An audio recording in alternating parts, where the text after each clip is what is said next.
শামীম হোসেন পাটোয়ারি দারুণ একটা সময় পার করছেন। ব্যাট হাতে তো বটেই, এবার প্রথমবার বাবা হওয়ার স্বাদও পেয়ে গেলেন এই ক্রিকেটার। শামীম হোসেন ইউসরা নূর দম্পতির ঘর আলো করে এলো পুত্র সন্তান।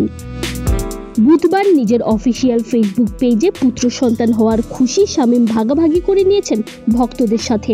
হাতে ব্যাট নয়, বরং ছোট্ট একজোড়া জুতা। সন্তানের পৃথিবীতে আগমনের খুশিতে দারুণ একটা ছবি পোস্ট করে শামীম ক্যাপশনে লেখেন, আলহামদুলিল্লাহ, আমাদের মহামূল্যবান পুত্র সন্তান হয়েছে।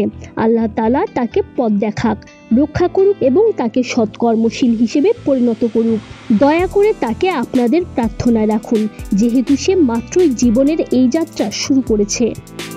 2022 সালে বিকেএসপির সতীর্থ এবং ক্লাসমেট ইউসরা নূরকে বিয়ে করেন শামীম। প্রথম সন্তানের আগমনে দুজনই দারুণ খুশি। বর্তমানে বিপিএল নিয়ে ভীষণ ব্যস্ত সময় পার করছেন মারকুটে এই ব্যাটার।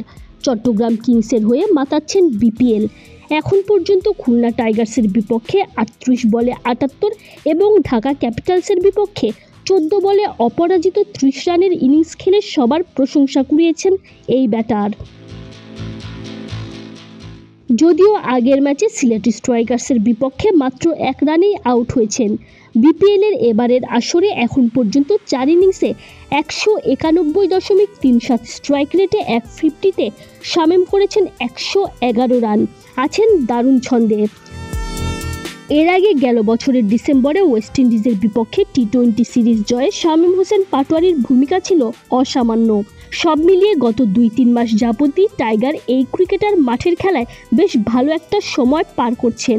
এর মাঝেই প্রিয় পুত্রের আগমন নিঃসন্দেহে শামীমকে আরও আনন্দে রাখছে। শামীম এবং তার পরিবারের জন্য শুভকামনা। Tanjim Oishi, BD Cric time.